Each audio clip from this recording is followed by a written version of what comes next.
Assalamualaikum warahmatullahi wabarakatuh. Halo semuanya, kembali lagi di channel aku. Pada video ini, aku akan membahas tentang kisi-kisi soal CPNS, SKB CPNS untuk pendidikan guru sekolah dasar. Nah, gimana kisi-kisi ini aku rangkum dari pengalaman aku sebelumnya pada saat aku mengikuti ujian SKB di tahun 2018 ya. Sebelumnya aku ucapin selamat buat teman-teman yang udah lulus tahap SKD dan akan mengikuti tahap SKB. Aku doain kalian lulus. Sebelum lanjut videonya, jangan lupa like, subscribe, dan klik tombol loncengnya ya. Kemarin banyak dari teman-teman yang bertanya sama aku, tahap SKB itu seperti apa sih? Ujiannya gimana? Kemudian pakai wawancara apa enggak? Gitu. Nah, jadi aku kasih tahu ya. SKB itu sesuai dengan namanya itu adalah seleksi kompetensi bidang. Nah, jadi misalnya PGSD berarti dia akan diujiankan tentang kompetensi kita di bidang SD gitu. Kemudian kayak SKB ekonomi berarti tentang ekonominya gitu ya. Nah, kemudian SKB itu sama seperti SKD kemarin, itu menggunakan sistem CAT. Kemudian setelah SKB itu nggak ada yang namanya tahap wawancara. Kisi-kisi soal SKB PGSD itu ada 4 kompetensi yang harus kita kuasai sebagai seorang guru. Yang pertama itu adalah kompetensi pedagogik. Kompetensi pedagogik. Yang kedua itu adalah kompetensi kepribadian. Yang ketiga adalah kompetensi sosial, dan yang terakhir adalah kompetensi profesionalisme. Kompetensi pedagogik adalah kompetensi yang erat hubungannya dengan ilmu keguruan. Nah, poin-poin pentingnya itu seperti yang pertama adalah bagaimana cara kita memanajemen kelas. Nah, bagaimana cara kita membuat kelas itu selalu kondusif, misalnya mengatur tempat duduk, membuat suasana yang membuat peserta didik semangat dalam belajar ataupun hal lainnya. Yang kedua itu adalah teori-teori belajar. Nah, teman-teman harus pahami teori-teori belajar. Dalam dunia pendidikan, teori-teori belajar itu banyak kan. Salah satunya itu adalah teori konstruktivisme. Dan kemudian adalah memahami tentang kurikulum. Nah, kurikulum itu seperti silabus, RPP, Prota, Promex, ada banyak ya.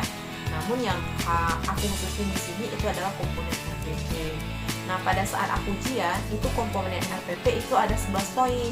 Namun setelah direvisi pada saat ini oleh Kemendikbud, maka komponen RPP menjadi 3 poin. Tapi aku nggak tahu ya yang masuk itu entah 11 poin entah yang 3 poin. Kalian tetap harus mengetahui keduanya. Selanjutnya itu adalah metode, model, dan strategi pembelajaran. Nah, kalian harus memahami perbedaan-perbedaan dari metode, model, dan strategi tersebut dan menyocokkan dengan situasi dan kondisi pembelajaran. Dan kemudian itu adalah melakukan assessment atau penilaian. Nah, penilaian itu ada 3 poin. Yang pertama adalah penilaian sikap, penilaian pengetahuan, dan penilaian keterampilan. Penilaian sikap dilakukan dengan observasi, penilaian diri, ataupun catatan atau jurnal dari guru ya. Dan kemudian itu adalah penilaian pengetahuan. Penilaian pengetahuan adalah penilaian yang dilakukan dengan tes tulisan ataupun penugasan. Dan yang terakhir itu adalah penilaian keterampilan yang dilakukan dengan kinerja, portofolio, ataupun proyek. Yang kedua itu adalah kompetensi kepribadian. Nah, kompetensi kepribadian ini tuh sangat erat kaitannya dengan kepribadian diri kita sendiri. Nah, contohnya itu tentang adil, berwibawa, berakhlak mulia, sopan, santun gitu. Nah, gimana kita dapat menjadi tauladan bagi peserta didiknya. Yang ketiga itu adalah kompetensi sosial. Kompetensi sosial adalah kompetensi yang berhubungan dengan interaksi dengan peserta didik, dengan tenaga kependidikan lainnya, dengan wali murid ataupun masyarakat sekitarnya. Dan yang terakhir itu adalah kompetensi keprofesionalisme. Kompetensi profesionalisme itu adalah kompetensi atau kemampuan seorang guru dalam memahami bidangnya atau menguasainya secara dalam dan luas. Pada pendidikan guru sekolah dasar itu ada 4 bidang yang harus kita kuasai. Yang pertama itu adalah matematika, bahasa Indonesia, PKN atau IPS, dan IPA. Nah, selanjutnya 4 bidang tersebut, yang pertama bahasa Indonesia. Bahasa Indonesia itu ada beberapa poin yang harus kita kuasai. Yang pertama itu adalah tentang ide pokok, ide penjelas, dan kalimat utama. Nah, bentuk soalnya nanti kita akan disajikan dalam bentuk paragraf ataupun cerita. Jadi di sana nanti kita akan disuruh mencari yang mana ide pokok, ide penjelas, ataupun kalimat utamanya. Kemudian yang kedua itu adalah makna, denotasi, dan konotasi. Yang ketiga, paragraf deduktif dan induktif, melengkapi kalimat penumpang.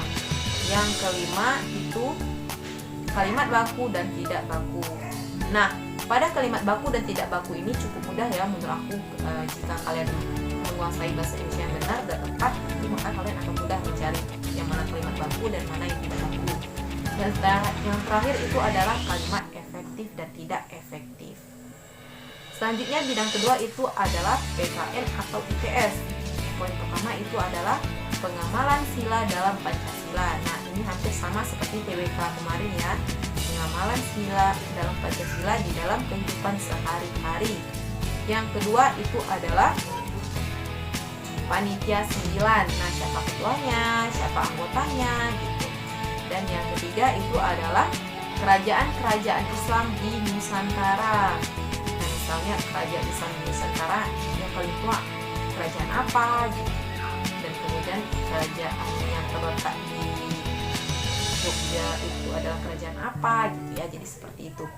Dan yang kemudian adalah perdagangan internasional. Kemudian pembukaan Undang-Undang 1945.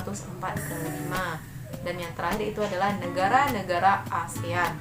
Selanjutnya matematika. Nah, pada matematika itu poin yang pertama itu adalah aljabar, operasi bilangan pecahan.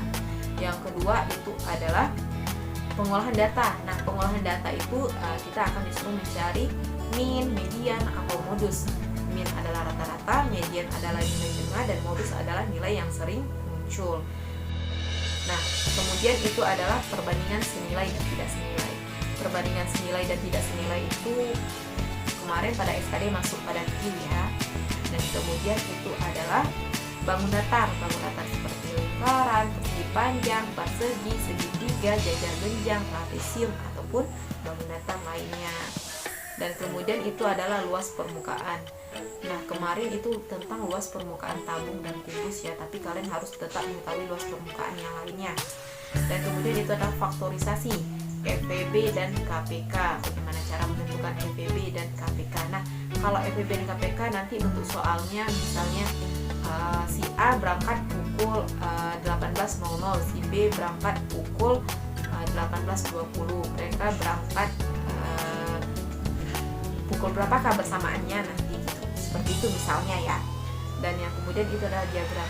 Nah, diagram yang masuk itu adalah diagram lingkaran gitu. Tapi kalian pelajari juga lah tentang diagram kotak ataupun diagram garis gitu. Nah, selanjutnya itu adalah bidang IPA. Nah, pada bidang IPA ini berdasarkan pengalaman aku lebih mengarah ke fisika. Kenapa? Karena di bidang IPA itu memang lebih banyak dibahas tentang fisikanya gitu. Yang pertama itu tentang percepatan, gaya gravitasi, impuls dan momentum, kemudian debit, kemudian hambatan, gerhana bulan, gaya gravitasi, kemudian sifat-sifat sinar gitu. Kemudian tentang rangkaian seri, paralel ataupun campuran. Dan kemudian itu adalah koefisien elastisitas. Kemudian adalah sifat-sifat cermin, sifat cermin datar, sifat cermin cembung, dan sifat cermin cembung. Dan kemudian adalah organ pernapasan pada manusia dan juga organ pencernaan pada manusia. Dan kemudian adalah simbiosis mutualisme, simbiosis komensalisme, ataupun simbiosis parasitisme. Dan yang terakhir itu adalah tentang sudut elevasi. Nah, itu tentang poin-poin pada bidang-bidangnya. Nah, itu biasanya kisi-kisi ini nggak jauh beda ya dengan soal yang akan terbit kemudiannya gitu. Jadi semoga kisi-kisi ini dapat membantu kalian dan kalian tetap ikutin video aku, karena selanjutnya aku akan bahas tentang contoh-contoh soalnya, dan kita akan membahas tentang soal-soal SKB ya yang berhubungan dengan PGSD. aku dan jangan lupa share ya.